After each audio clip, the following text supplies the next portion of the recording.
തിരുവനന്തപുരം വഞ്ചിയൂരിൽ യുവ അഭിഭാഷകയ്ക്ക് മർദ്ദനമേറ്റ സംഭവത്തിൽ ഒളിവിൽ പോയ സീനിയർ അഭിഭാഷകൻ ബേലിദാസിനായി വ്യാപക തെരച്ചിൽ. ഇന്നലെയാണ് ജൂനിയർ അഭിഭാഷകയ്ക്ക് മർദ്ദനമേറ്റത്. സഹപ്രവർത്തകയുമായുള്ള തർക്കത്തിൽ പരാതി പറയാനെത്തിയ അഭിഭാഷകയെ ക്രൂരമായി മർദ്ദിക്കുകയായിരുന്നു.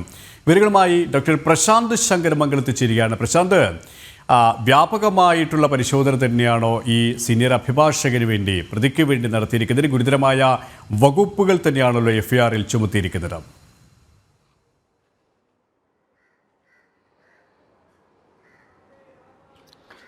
തീർച്ചയായും സംസ്ഥാനത്തിൻ്റെ പലയിടങ്ങളിൽ, അതായത് തിരുവനന്തപുരം നഗരം കേന്ദ്രീകരിച്ചും അതോടൊപ്പം തന്നെ സംസ്ഥാനം വിട്ടുപോകാൻ സാധ്യതയുണ്ടോ എന്നടക്കമുള്ള കാര്യങ്ങൾ പരിശോധിച്ചുകൊണ്ടൊരു ഒരു അന്വേഷണത്തിലേക്കാണ് പോലീസ് ഇപ്പോൾ കടന്നിരിക്കുന്നത്.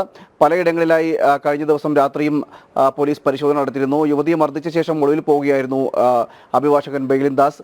തുടർന്നാണ് ഇത്തരത്തിൽ പോലീസിൻ്റെ ഭാഗത്തുനിന്നൊരു അന്വേഷണം നടത്തുന്നത്. കഴിഞ്ഞ ദിവസം 12 മണിക്ക്, ഉച്ചയ്ക്ക് 12 മണിക്കാണ് യുവ അഭിഭാഷകയ്ക്ക് മർദ്ദനമേൽക്കുന്നത്.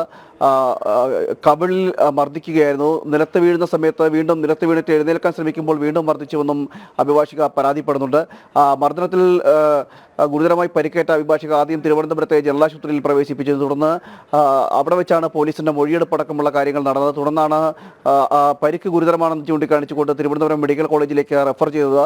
ഇപ്പോൾ തിരുവനന്തപുരം മെഡിക്കൽ കോളേജിലേക്ക് യുവതി പോയിക്കൊണ്ടിരിക്കുകയാണ്. കഴിഞ്ഞ ദിവസം ഈ യുവതി തന്നെ പറഞ്ഞിരുന്നു, കാരണം മുലകുടി മാറാത്ത കുട്ടിയാണ് വീട്ടിലുള്ളത്, അതുകൊണ്ട് തന്നെ കുട്ടിയെ ഉപേക്ഷിച്ച് ആശുപത്രിയിൽ പോകാൻ കഴിയുന്ന സാഹചര്യമല്ല നിലവിലുള്ളത്. അതുകൊണ്ട് തന്നെ പിറ്റേ ദിവസം, അതായത് ഇന്ന് ആശുപത്രിയിൽ പോകും എന്ന് അറിയിച്ചിരുന്നു. മാത്രമല്ല ഇന്നും യുവതിയുടെ ഭാഗത്തുനിന്ന് ചില ആരോപണങ്ങൾ വന്നിട്ടുണ്ടെന്നാണ് മനസ്സിലാക്കാൻ കഴിയുന്നത്. അതായത് നേരത്തെയും പലതവണ മർദ്ദിച്ചിട്ടുണ്ടെന്ന് പോലീസിന് മുന്നിൽ പറഞ്ഞിരുന്നു.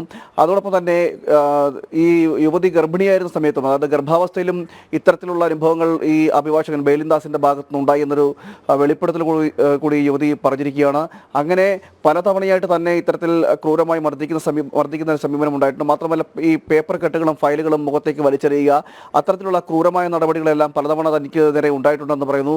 അതോടൊപ്പം തന്നെയായിരുന്നു ഈ മറ്റൊരു അഭിഭാഷകയായ യുവതി അവിടെ പ്രവേശിക്കുന്നത്. നേരത്തെ ജോലി ചെയ്ത യുവതി വീണ്ടും പ്രവേശിക്കുകയും തുടർന്ന് ഇരുവരും തമ്മിൽ, ഈ പരിക്കേറ്റ അഭിഭാഷകയും ഈ യുവതിയും തമ്മിൽ ചില തർക്കങ്ങളുണ്ടായിരുന്നു. ആ തർക്കങ്ങളിലൊന്നും ഒരു നല്ല ഇടപെടൽ ഈ സീനിയർ അഭിഭാഷകൻ എന്ന നിലയിൽ ബേലിദാസിൻ്റെ ഭാഗത്തുണ്ടായില്ല. ഏകപക്ഷീയമായ നടപടികളാണ് പലതവണ ഉണ്ടായിട്ടുള്ളത്. അതും ഈ പരിക്കേറ്റ മർദ്ദനമേറ്റ അഭിഭാഷകയെ കുറ്റപ്പെടുത്തുന്ന സമീപനമായിരുന്നു ഉണ്ടായതെന്നാണ് ആ അഭിഭാഷക തന്നെ പറയുന്നത്. തുടർന്നാണ് ഇത്തരത്തിൽ കഴിഞ്ഞ ദിവസം ഇരുവരും തമ്മിൽ, അതായത് ഈ സംഭവം ഉണ്ടാകുന്നതിൻ്റെ 2 ദിവസം മുമ്പും സമാനമായ രീതിയിൽ ഒരു സഹപ്രവർത്തകയായ അഭിഭാഷകയുമായി തമ്മിൽ ചില തർക്കങ്ങൾ ഉണ്ടായിരുന്നു. തുടർന്ന് ഈ പരിക്കേറ്റ, അതായത് മർദ്ദിച്ച അഭിഭാഷകയോട് ഇനി ജോലിയിൽ പ്രവേശിക്കേണ്ട എന്ന അഭിഭാഷകൻ ബേലിദാസ് പറയുകയും ചെയ്തു. തുടർന്ന് വീണ്ടും ഈ ബേലിദാസ് തന്നെ വിളിച്ച് ആണ് വീണ്ടും ഓഫീസിലേക്ക് വരുത്തുന്നത്.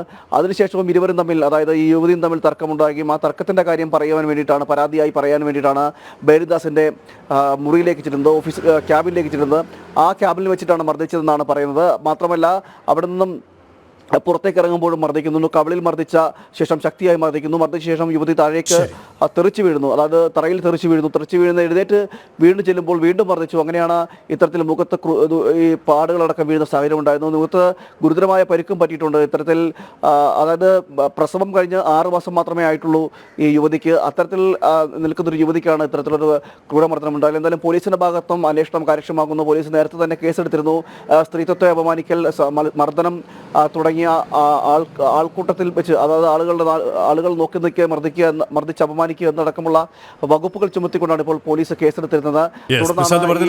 ഗുരുതരമായ വകുപ്പുകളാണ് ചുമത്തിയിരിക്കുന്നത്. പ്രതിക്കായി വ്യാപകമായ തെരച്ചിൽ തന്നെയാണ് പുരോഗമിച്ചുകൊണ്ടിരിക്കുന്നത്.